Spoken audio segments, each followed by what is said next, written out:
Vishwas, why don't you speak in English? मराठीत सांगतो आता सगळ्यांना, गावाकडचीच परत मायासारखीच असणं त्यावेळेचं मी. तू इंग्रजीत का बोलत नाहीस? तुझं माझं थेट संभाषण होईल, there will be direct communication. मी म्हटलं sir, I am from rural background, मी खेड्यातला आहे, प्लीज मला मराठीत बोलू दे, मी कम्फर्टेबल फील करेल. ते म्हणे Vishwas, you try in broken English, मोडक्या तोडक्या इंग्रजीत बोलू म्हणे. म्हटलं sir okay, I try my best. म्हटलं सर मी माझा प्रयत्न करतो. त्यांनी विचारलं, Vishwas, you have been graduated, 94 मध्ये ग्रॅज्युएट झालायस, 3 वर्ष तू काय कर, व्हॉट आर यू डुईंग? मी उत्तर दिलं, sir I have established one competitive study centre at my village which works for the upliftment of the rural youth as well as for disseminating rational and viable ideas in rural folks.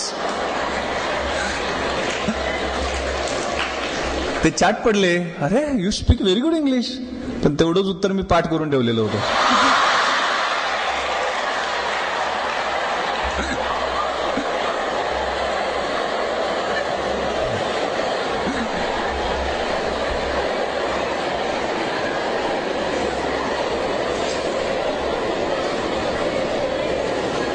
कारण graduate झाल्यानंतर 2-3 वर्ष काय करतो, सगळ्यांना प्रश्न विचारतात, मलाही विचारणार, मला माहित होतं, त्यामुळे पाठ करून ठेवलेलं होतं.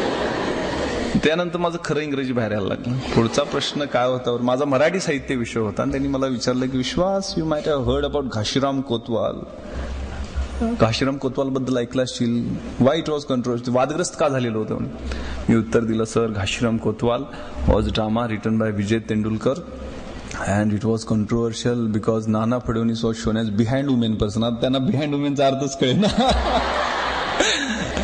मग त्या मॅडमनं मी सांगितलं स्त्री लंपटचं भाषांतर करून द्या, मग ते त्यांनी वुमनायझर म्हणून भाषांतर, म्हणजे असं माझं जमेल तसं पुढे ढकलायला लागला. पण माझ्या एरिया ऑफ इंटरेस्ट मध्ये ज्या वेळेला इंटरव्ह्यू आला, माझा छंद जो होता तो organising rural youth for mass development, ग्रामीण भागातील युवकांचं रचनात्मक कार्यक्रमांसाठी संघटन. आणि त्यासाठी मी सगळ्या गोष्टी खेड्यातल्या असल्यामुळं खेड्यातल्या गोष्टी स्वतः केलेल्या होत्या. मला ग्रामीण भागातले प्रश्न चांगल्या पद्धतीनं माहीत होते, त्यामुळे जमेल तशी माझा युपीएससीतनं आयपीएसचा इंटरव्ह्यू असो किंवा एमपीएससीतनं डेप्टी कलेक्टरचा असो, विक्रीकर निरीक्षकचा असो किंवा कुठलाही असो, मला पुढचे प्रश्न काय विचारणार हे माहीत असायचं.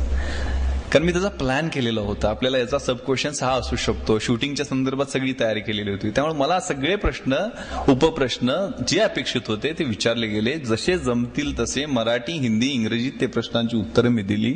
शेवटचा प्रश्न त्यांनी विचारला होता तो खूप मला महत्वाचा वाटतो आणि मला त्यांनी मार्क जास्त दिले असतील असं वाटतं.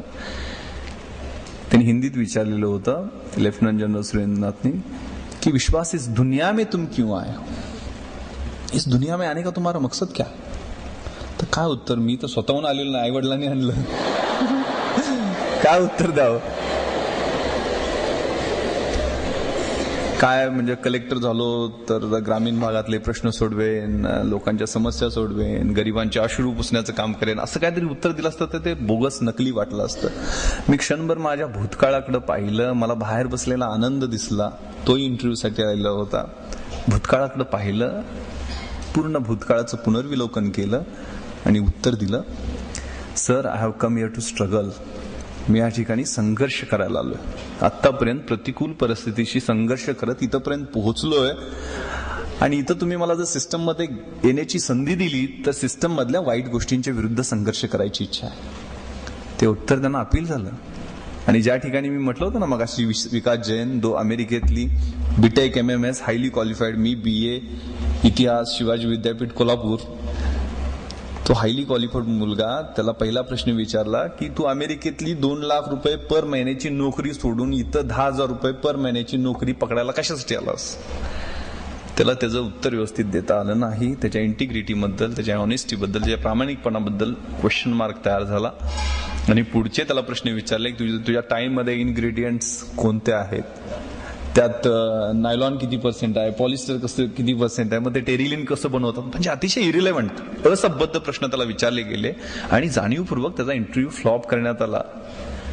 300 पैकी त्याला 80 मार्क होते. त्या ठिकाणी मला महाराष्ट्रात 1997ला सगळ्यात जास्त 210 मार्क दिलेले आहेत.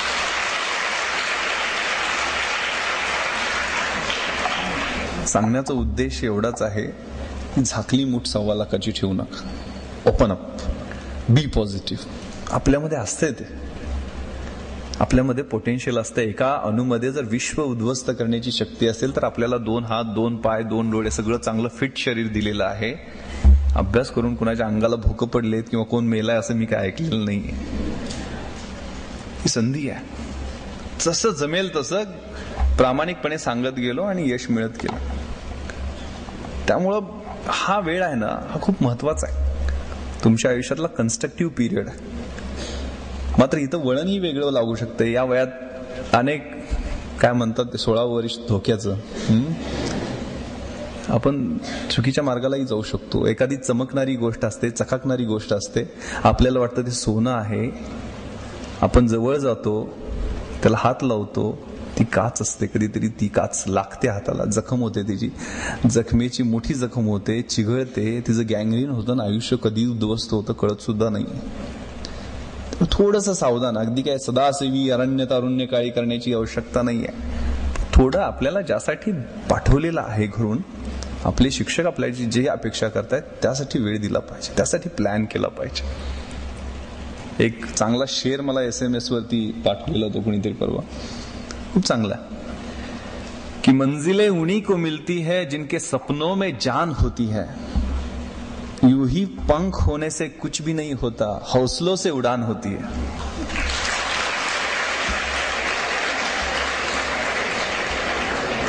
तुमच्यातला हौसला, तुमच्यातली जिद्द, तुमच्यातली इच्छाशक्ती, या गोष्टी तुमचं स्वप्न पूर्ण करणार आहेत. त्यामुळे प्लॅन करा. हेच वय आहे प्लॅन करण्याचं. एक खूप चांगला इंग्रजीत शब्द होते वेळेच्या महत्वाबद्दल, की to realise value of 1 year, ask the student who has failed in his exam. 1 वर्षाचं महत्व तुम्हाला ओळखायचं असेल तर वार्षिक परीक्षेत नापास झालेल्या मुलाला विचारा. मराठीत सांगतो ते. एक महिन्याचं जर तुम्हाला महत्व विचारायचं असेल, जाणून घ्यायचं असेल, तर अशा आईला विचारा जिनं 8व्या महिन्यात आपल्या बाळाला जन्म दिला. 1 आठवड्याचं जर महत्व तुम्हाला जाणून घ्यायचं असेल तर साप्ताहिक निघतं ना, त्याच्या संपादकाला विचारा. एका दिवसाचं महत्व तुम्हाला जाणून घ्यायचं असेल तर रोजंदारीवर कामाला जाणाऱ्या, रोजगार करणाऱ्या कामगाराला विचारा, ज्याची घरात 6 मुलं जेवण्यासाठी वाट पाहत असतात. 1 तासाचं महत्व तुम्हाला थोड्या दिवसानं कळेल, किंवा काही जणांना आत्ताही कळलेलं असेल. Ask the lovers who are waiting to meet.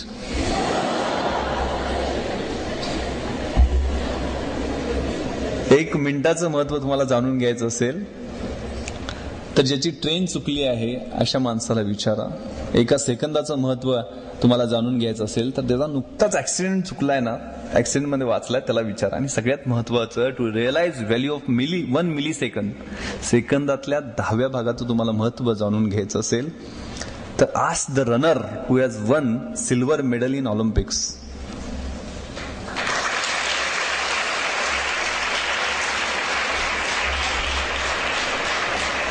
त्यामुळे वेळेचं नियोजन याला खूप महत्व आहे. आपल्याला वाटतं की ही खूप मोठी मोठी माणसं झालीत, एवढं मोठं एम्पायर उभं करायला दादांना विचारा किती कष्ट लागले असतील. The heights of great men reached and kept were not attained by sudden flight, but while their companions were slept, they were toiling upwards in the night. जी काही उंची मोठी माणसं गाठतात ना, ती काही एका झेपेत मिळालेली नसते. तर ज्यावेळेला त्यांचे 6 अध्यायी बरोबरचे अभ्यास करणारे झोपा काढत असतात, त्यावेळेला रात्रभर तळमळून जागून अभ्यास करून ती उंची गाठण्यासाठी एक पाऊल त्यांनी पुढे टाकलेलं असतं. प्रयत्न सोडलेले नसतात. खूप आपल्या शाळेतल्या ओळी जर घेतल्या तर खूप चांगलं मोटिवेशन, मॅडमनी मोटिवेशन बद्दल सांगितलं म्हणून मी स्पेसिफिक सांगतो. खूप चांगली एक कविता शाळेत असताना होती की जब तक सफल न हो नींद की चैन त्यागो तुम, संघर्षों का मैदान छोड़कर मत भागो तुम, कुछ किए बिना जय जयकार नहीं होती, कोशिश करने वालों की हार कभी नहीं होती. ही कोशिश, प्रयत्नवाद, संघर्ष हे तरुणाईची ओळख. तरुणाई कसली आहे? भगतसिंग, राजगुरू, सुखदेव, अशफाकुल्ला खान यांनी सुद्धा दंगा केला होता ना, त्यांची तरुणाई होती. रंगदे बसंती पाहिला असेल. न इज्जत दे, न अजमत दे, न सूरत दे, न सीरत दे, मेरे वतन के वास्ते या रब मुझे मरने की सिर्फ हिम्मत दे. कशी इच्छाशक्ती असायची, काय आरजू असाय, आरजू कुछ भी नहीं है, आरजू बस यही है, रख दे कोई खा के वतन मेरे कफन में, माझ्या कफनामध्ये या देशाची एक मूठभर मिट्टी ठेवावी अशी आरजू असणारे भगतसिंग फासावर जाताना आईला म्हणतात की मनी धीर धरी शोक आवरी जननी भेटेन 9 महिन्यांनी. तू शोक आवर, मी फासावर चाललोय ना, पण पुन्हा तुझ्या पोटामध्ये 9 महिन्यांनी जन्म घेणार आहे, तू शोक आवर, धीर धर. अशी इच्छाशक्ती असणारी आमची आदर्श मंडळी, यांचे आदर्श समोर ठेवायचे, यांचे रोल मॉडेल्स म्हणून पुढे घ्यायचे. मी परवाच एक सर्वे वाचत होतो. आजकालची आपली मुलं आपलं कॉलेजचं शिक्षण पूर्ण होई तोपर्यंत 20,000 तास टीव्ही पाहतात. 20,000 तासामध्ये 15,000 खुनाचे सीन, मर्डरचे सीन, 12,000 रेपचे सीन आणि 1,00,000 अश्लील जाहिराती पाहतात. त्यांच्या पुढे किती आईबापांनी शिक्षकांनी बोंब मारून सांगण्याचा प्रयत्न केला तर कसा फरक पडणार, असा एक सर्वे आला होता. आणि त्यात असं म्हटलेलं होतं की आजचे प्रश्न शाळेचे तास चुकवणे, शाळेमध्ये टिवल्या बावल्या करणे, विमान फेकणे अशा पद्धतीचे आहेत. म्हणजे एक शाळेतले प्रश्न, बंक करणे क्लासेस. पण उद्या जाऊन हे प्रश्न, शाळेतले प्रश्न, कॉलेजचे प्रश्न, हे गर्भपात, एड्स, चाकू सुऱ्यांचा वापर अशा पद्धतीचे भयानक होऊ शकतात. तर वेळीच आपल्याला सावध व्हायला नको का, याचा विचार करण्याची आवश्यकता आहे. मी इन्स्पेक्शनसाठी एका पोलीस स्टेशनला 8 दिवसापूर्वी गेलेलो होतो. 8-15 दिवस झाले असतील. इन्स्पेक्शनला महिला सुरक्षा समितीची बैठक मी घेतो आणि गावाचं नाव सांगत नाही, त्यात काय फारसं महत्व नाही आहे. त्या महिलांची बैठक बोलवलेली होती आणि त्यांना म्हटलं की तुम्ही पोलीस स्टेशनला राऊंड मारला का, पाहिलं का पोलीस स्टेशनमध्ये कोणी आहे का. ते म्हणे नाही. मग म्हणजे चला आपण फिरून येऊ जरा पोलीस स्टेशनमध्ये. कोपऱ्यात एक बाई बसलेली होती, तोंडाला तिनं बोळा पकडलेला होता. मी म्हटलं का ताई, कशाला आलाय तुम्ही, का पोलीस स्टेशनमध्ये का आलाय. तिने तोंडाचा बोळा बाहेर काढला तर भळाभळा तिच्या तोंडातनं रक्त व्हायला लागलं. काय झालं, काय ऍक्सिडेंट झाला तुमचा, कशानं रक्त कशानं तोंडात यायला लागलं. तर तिनं आपला डावा हात माझ्या समोर केला. त्या डाव्या हातामध्ये तिचे 7 दात होते आणि ती दाखवायला लागली, दादा हे म्हणे माझे दात अजून 3-4 वरती असे घुसलेले आहेत. काय झालं, कशामुळे झालं. तर म्हणे मला 3 पोरी आहेत या आणि पोरगा होत नाही म्हणून नवऱ्यानं तोंडात वरवंटा मारला. तर ही इतकी भयानक घटना आहे की तुमच्या मनावरती विपरीत परिणाम करणारी असू शकेल, पण ही फॅक्ट. ती भाऊजाईचं ऐकून त्या नवऱ्यानं म्हणे तोंडात वरवंटा मारलाय आणि हे दात माझे पडलेत आणि वरती दात गेलेत. मला खूप राग आला. मी इमिडिएटली तिथे इन्स्पेक्टरला बोलवलं, म्हटलं 307चा गुन्हा दाखल करा, बेट्याला धरून आणा, लॉकअपमध्ये टाका पहिले. ते सांगितलेलं तिला कळलं असावं, तिनं माझे पाय धरले. हो दादा म्हणे, काय गुन्हा दाखल करायचं नाही मला, माझं नाणं मला लावून द्या फक्त, माझी 3 पोरं रस्त्यावर येतील. ही जर परिस्थिती आज स्वातंत्र्य म्हणून 60 वर्ष व्हायला लागलेली आहेत, अशी जर असेल तर त्या स्वातंत्र्य देवतेने विनवणी कुणाला करायची. त्यामुळे ही फॅक्ट आहे आणि ही ग्रामीण भागातली फॅक्ट आहे. आज ही एखादी मुलगी रोज 2 ते 3 मुली विहिरीत उडी मारतात किंवा स्टोचा भडका होतो, मला कळत नाही कशा पद्धतीने होतो. आणि आई वडील 30-40 हजार रुपये कशाला केस दाखल करायची, पुढे जाऊन ते कॉम्प्रोमाइजच करायचं आहे, केस कुठं सुटणार आहे, आणि ते पुढच्या पोरगीचं लग्न तर तेवढ्यात पैशात होईल. त्यासाठी अभ्यास करा तुम्ही, स्वतःच्या हक्कासाठी अभ्यास करा, स्वतःच्या ओळखीसाठी अभ्यास करा. ही फॅक्ट आहे. अजून म्हणजे बरेच आपली संस्कृती सांगते, यत्र नार्यस्तु पूजन्ते रमन्ते तत्र देवता. ज्या ठिकाणी नारीची पूजा होते त्या ठिकाणीच देवता वास्तव्य करतात आणि ज्या ठिकाणी होत नाही तिथं त्राफला क्रिया, कुठलीही क्रिया यशस्वी होत नाहीये. म्हणून पूजा करायची आहे. पूजा एवढ्यासाठी करायची की प्रजननार्थ महाभागा या स्त्रिया ज्या आहेत त्या आपलं प्रजनन करतात, आपली पिढी वाढवतात, म्हणून त्यांची पूजा करायची आहे.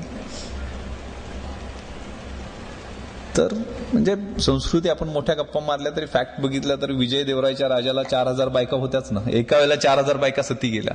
तर मला समजत नाही एक राजा 4000 किती दिवस होतात आयुष्यातले.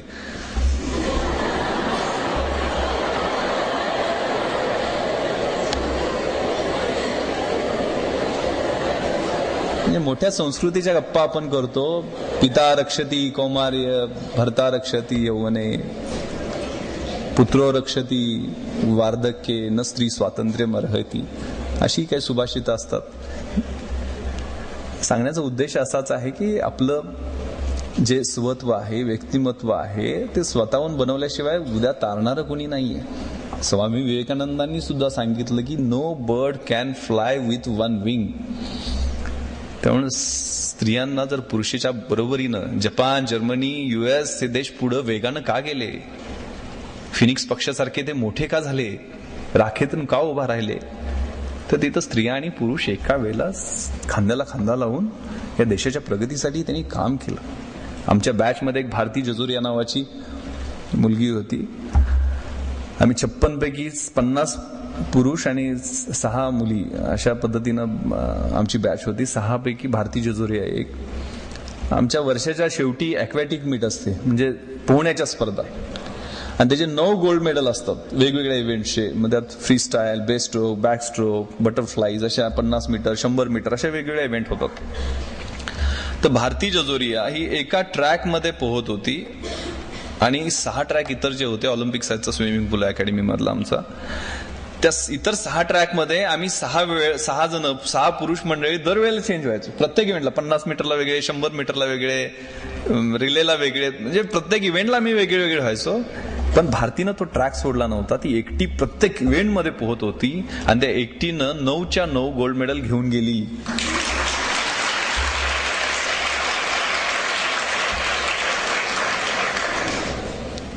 इंदिरा गांधींच्या बद्दल पण म्हटलं होतं ना की she is the only man in the Lok Sabha. सांगण्याचा उद्देश तिचं, ऑफकोर्स ते एका सिनियर IAS ऑफिसरची मुलगी होती. तिचे वडील चीफ सेक्रेटरी होते. लहानपणापासून तिला ते फिजिकल फिटनेस आणि ह्या गोष्टीचं वेड होतं. तिला तशा पद्धतीचं ते बॅकग्राऊंड मिळालेलं होतं. त्यामुळे ती जिंकली असेल. घुडसवारीमध्ये जो पुरुषांचा खेळ आहे अगेन, त्यातले सुद्धा सगळे गोल्ड मेडल ती घेऊन गेली आणि खूप चांगलं काम मध्य प्रदेशात ती आज करते. तर सांगण्याचा उद्देश की ही कल्पना चावला, ही भारती जजोरिया, ही मदर तेरेसा, ही मेधा पाटकर, या अशा कितीतरी आदर्श आपल्या समोर उभा आहेत की त्यांच्याकडे पाहून आपण काहीतरी करण्याची जिद्द आपल्यामध्ये तयार झाली पाहिजे. त्यामुळे पोटेन्शियल बाहेर काढण्यासाठी आवश्यकता. मी आता एका मुलीचा वडील असल्यामुळे जास्त माझं घरात मेजॉरिटी झाली, आई, बायको, मुलगी. सांगण्याचा उद्देश की आपलं स्वतःचं व्यक्तिमत्व बनवायचं आहे, यातलं पोटेन्शियल काढायचं आहे. माझ्या मुलीचा पहिला वाढदिवस होता 2002ला आणि 22 मे 2002. घरात खूप पाहुणे आलेले होते म्हणून लातूरला मी रेस्ट हाऊसला झोपायला गेलेलो होतो. जाताना युनिफॉर्म नेला नव्हता, जीन्स, टी शर्ट, सुदैवानं पिस्टल बरोबर घेतलेली होती. मध्यरात्री एक फोन आला मला एक PIचा तिथल्या चाकूरच्या की सर अशी अशी डेकॉयटी झालेली आहे आणि त्या डेकॉयटीमध्ये एका वृद्ध म्हातारीचा मर्डर केलेला आहे दरोडेखोरांनी आणि सर आपण या. तर मला टेन्शन आलं की त्या दिवशी संध्याकाळी पार्टी असणार वाढदिवसाची घरी. त्यात मी ते मगाशी जे सांडपाण्याचं उद्यान मी म्हटलं होतं SP ऑफिस समोर खूप 2 एकरमध्ये आम्ही बनवलेलं होतं आणि ते अभिषेक बच्चन आणि अजय देवगण त्या दिवशी लातूरला शूटिंगसाठी जमीन पिक्चर चाललेलं, त्यांनाही पार्टीत बोलवलेलं असतं. मग मीडियामध्ये येणार, पेपरवाले लिहिणार की SP पार्टीत बिझी, दरोडे, वृद्धेचा खून वगैरे. टेन्शन आलं मी की संध्याकाळचा कार्यक्रम कॅन्सल करायचा म्हणून मी सांगून 3 वाजताच कॉलेज गाडी होती, कॉलेजनं मी निघालो. शेतातनं पोहोचलो स्पॉटवर. त्यावेळेला मी पाहिलं की भयानक पद्धतीनं त्या वृद्धेचा खून करण्यात आलेला होता. मी येताना सगळी नाकाबंदी ऑलरेडी लावलेली होती आणि मला तेवढ्यात कॉल आला. 4:30 वाजले असतील, थोडंसं तांबडं फुटण्याची वेळ झालेली होती की सर या ठिकाणी 3 जण आम्हाला बघून पळायला लागलेले आहेत आणि ते नक्की दरोडेखोर असावेत आणि ते साधारण पानगाव म्हणून रेल्वे स्टेशन आहे त्या ठिकाणावरनं पळालेले आहेत. चोर तिथंच जाणार होते. नॅचरल कोर्समध्ये या गोष्टी होत्या म्हणून मी पण त्या बाजूनच निघालो. तर PI तांबारेचा कॉल आहे की सर माझी गाडी फसली आणि मी पळू शकत नाही कारण माझं वजन 120 किलो आहे. तर म्हटलं ठीक आहे, कुठल्या दिशेने गेले सांग. मग मी त्यावेळेला फ्रेश ट्रेन होऊन पहिला चार्ज लातूरचा होता, त्यामुळे मी आणि माझा बॉडीगार्ड आणि एक शेतकरी फकीर नावाचा 3 जण आम्ही त्या दिशेने गेलो. रस्ता दाखवायला त्या फकीराला घेतलेला होता. तर समोर आम्हाला ते, कारण लातूरला सगळा ओसाड भाग आहे, काय ऊस नाही काय नाही, सगळं वाळवंटा टाईप परिस्थिती. तर तिथनं लांब पळताना आम्हाला 3 जण दिसले. पाठलाग करायला सुरुवात केली. खाली उतरलो, गाडी काय जाऊ शकत नव्हती. मग पळत पळत त्यांच्या पाठीमागनं जसं जमेल तसं 14-15 किलोमीटर पळाल्यानंतर त्यांनी दगड फेकायला सुरुवात, कारण आम्ही सिव्हिल ड्रेसमध्ये होतो. मग स्वतःला वाचवण्यासाठी मी एक राऊंड फायर केला. त्यांच्या लक्षात आलं की पोलीसवाला असेल किंवा कुणाकडे तरी हत्यार आहे. मी एक राऊंड फायर हवेतच केलेला होता. मग त्यातला एक जण तिथंच लपला त्या झाडीमध्ये. मग तिथं लपलाय लक्षात, 2 जण पुढे पळाले. तर तिथं लपलेल्या माणसाचा आम्ही शोध घेतला आणि त्याला पकडला तिथं. आणि बाकी 2 पळाले तर सुटका. पण पुढच्या 2 सेक्टरमध्ये आम्ही परत चेकिंग लावलेलं होतं. बिड जिल्ह्यात सुद्धा लोकांना सांगितलेलं होतं की असे असे चोर पळालेले आहेत. आणि त्यांना तिथं एनसर्कल पुढच्या एका पोलीस स्टेशनच्या हद्दीत करण्यात आलं. पोलीस आणि लोकांनी एनसर्कल केलं. त्यावेळेला तिथला एक जण सापडला आणि दुसऱ्या जण पळून जातं. सापडताना त्यानं दगड फेकायला सुरुवात केली. मला पोलिसांच्या ताब्यात देऊ नका म्हणत. एक शेजारी विहीर होती, 150 फूट खोल विहीर होती, त्याच्यात उडी मारली. जागेवर खलास झाला, कारण विहिरीत पाणी अर्धा फूट सुद्धा नव्हतं. त्याला बाहेर काढलं. त्यावेळेला त्या वृद्धेनं प्रतिकार केला होता, त्याची इतर लक्षणं दिसली. एवढी मोठी मी गोष्ट सांगितली एवढ्यासाठी की मी तिथं स्पॉटवर इमिडिएटली गेलो, कारण बीड जिल्ह्यात होतं, तिथं मृत्यू झालेला होता. परत ह्युमन राईट कमिशन, इतर एन्क्वायरी सुरू होणार म्हणून इमिडिएटली मी स्पॉटवर गेलेलो होतो, व्हिडिओ शूटिंग वगैरे करायचं म्हणून त्या मॅटरचं. आणि येताना मी ते एक दरोड्याचं स्पॉट तर ते मृत्यू झालेल्याचा स्पॉट, या दोन्ही मधलं अंतर मोजलं तर ते 54 किलोमीटर होतं. नॉनस्टॉप हे दरोडेखोर 3 टप्प्यामध्ये 3 टीमनं पाठलाग करत असताना 54 किलोमीटर 1.5 तासात जवळजवळ पळालेले होते. यांना जर ऑलिम्पिकला पाठवलं असतं तर गोल्ड मेडल घेऊन आले असते. किती जबरदस्त शक्ती असते आपल्यामध्ये, किती जबरदस्त पोटेन्शियल असते. दुर्दैवानं एक विशिष्ट समाजाचे ते लोक होते ज्यांच्याकडे आपण तिरस्कारानं पाहतो. लिंबाराम सारखा एखादा धनुर्धर त्याच समाजात नाही येतो. सांगण्याचा उद्देश असा आहे की आपल्यातलं पोटेन्शियल ओळख. एवढं चांगलं इन्फ्रास्ट्रक्चर, एवढं चांगलं वातावरण, लायब्ररी, इतक्या चांगल्या सोयी असणारी एवढी संस्था, हे तुमचं भाग्य आहे. तुम्ही योग्य ठिकाणी, योग्य काळामध्ये, योग्य वयामध्ये आलेला असता. रवींद्रनाथ टागोरांनी एक कविता लिहिलेली होती ज्याची भाषांतर CD देशमुखांनी केलेलं होतं की असशी जेते आताच तेते काम हातीची सोडू नको, नव्या प्रदेशात धुंडुनी काढीन स्वप्न सुखी आळसू नको, घरापासची कर्मभूमी ती टाक नांगरुणी पांगू नको. ही कर्मभूमी आहे. हे शारदा नगरचं शैक्षणिक संकुल ही तुमची कर्मभूमी आहे. तिथं नांगरून तिथं आपल्याला सोनं पिकवायचं आहे. हे तुमच्या मनामध्ये असलं पाहिजे. आणि त्यासाठी उठा, जागे व्हा. विवेकानंदांनी सांगितल्यामुळं प्रमाण, rise awake, stop not till the goal is achieved. आणि कामाला लागा, अभ्यासाला लागा. अशक्य कुठलीही गोष्ट नाहीये. आणि हे या वयातच, आयुष्यात जन्म एकदाच मिळतो ना. आपले राष्ट्रपती सांगतात low aim is a crime, कमी ध्येय ठेवणं हा गुन्हा आहे. आणि नेहमी there is always room at the top. उंचीवरती आपल्यासाठी जागा राखीव असते. तर मोठं ध्येय ठेवा आणि ध्येय गाठण्यासाठी सर्व जिद्दीने प्रयत्न करा. मला वाटतं माईकला कंटाळाला. थांबतो. जय हिंद, जय महाराष्ट्र.